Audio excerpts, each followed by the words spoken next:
And now, the moment you've been waiting for. Best Tactile Switch of 2020 award goes I'm to... gonna let you finish. The Holy Panda is the best tactile switch of all time. All time. Holy Panda versus Kiwi. Yo, what is up everyone? Welcome back to my channel. Before I start this video, I really need a band-aid mod this pimple.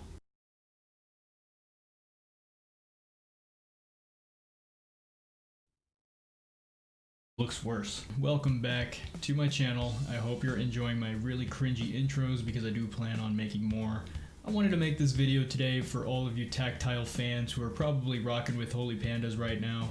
And the big question that I was trying to solve myself is there a better tactile switch at the moment than Holy Pandas? So I've been hearing a lot of good things about the C-cubed Kiwi Switches, so I decided to go out and try them myself. This video isn't necessarily going to be a review of the Holy Panda or the Kiwi Switches, rather, I just want to give you my personal experience and give you an opinion on my personal preference when it comes to the two switches, since I did have them in hand and I did get to compare them against each other. Since this video isn't necessarily going to be a review of either the Holy Panda or Kiwi Switch, I will leave a couple links in the description on my favorite review videos on each of those switches.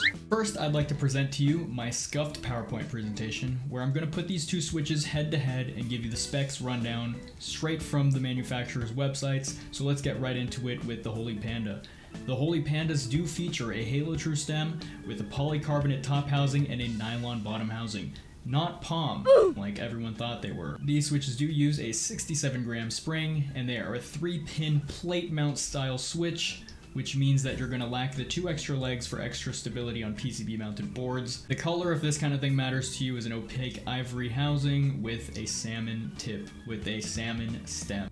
Per switch LED compatibility is SMD, whatever that means, and they do come unlubed from the factory. I know there's been horror stories of people still receiving lubed switches even from the latest batches of these switches, and the price point of these are on the more expensive side at about $121 per switch, but the cool thing about them is that they're in stock and they're ready to buy on Amazon and Drop, and the price does lower a bit if you do buy in higher quantities. Next up we have our Kiwi Switch, and these feature a T1 stem. The housing material is UHM WPE and uses a proprietary C-cubed equals top housing mold. These are also a 67-gram spring just like the Holy Pandas, but they are a 5-pin PCB mount style switch, which means that the extra legs will give extra stability on PCB mounted boards, and if you want to run them in a hot swap board, you're going to have to clip the legs off. The color is actually really cool on these. They're a bright translucent green housing with an N9 gray stem.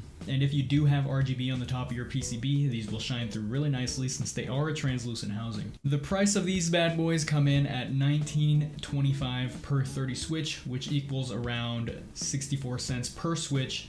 But the downside of this is that they are out of stock. There's no real re-release date for these currently.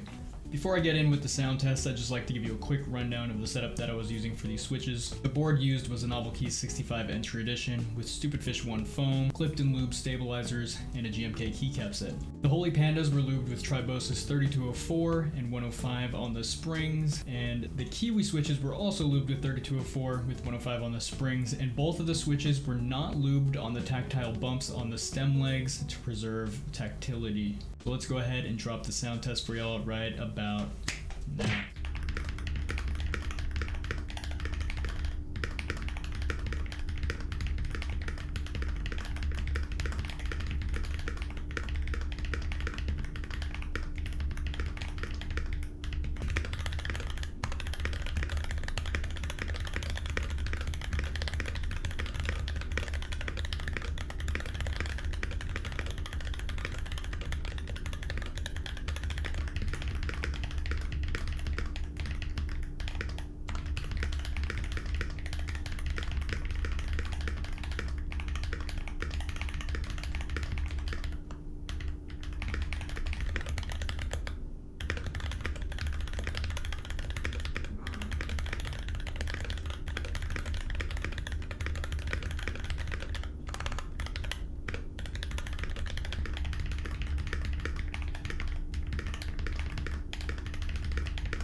It might be a little difficult to determine the differences in sounds of these switches due to the audio in this video, but I'm really curious to see which sounds you actually prefer, the Pandas or the Kiwis.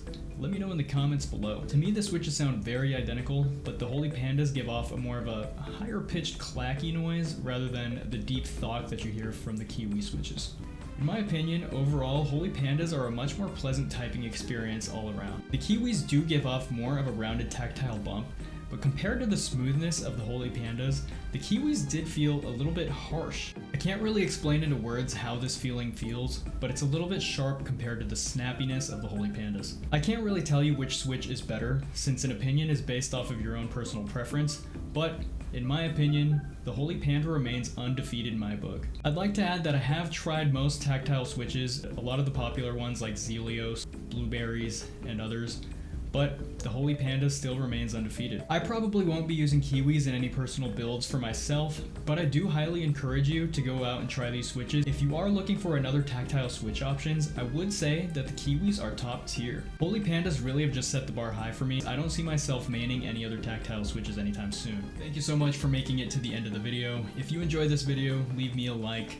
And maybe at 100 likes on this video, I'll make the next one without a beanie on. I plan on doing some sort of giveaway at 1,000 subscribers, so please drop me your subscription and forget about me until I reach 1K. In all seriousness though, I do plan on making a lot more videos in the future, and if you want to see any comparison videos, drop me a comment and let me know which ones I should compare. Thank you so much for watching, and I'll see you in the next one.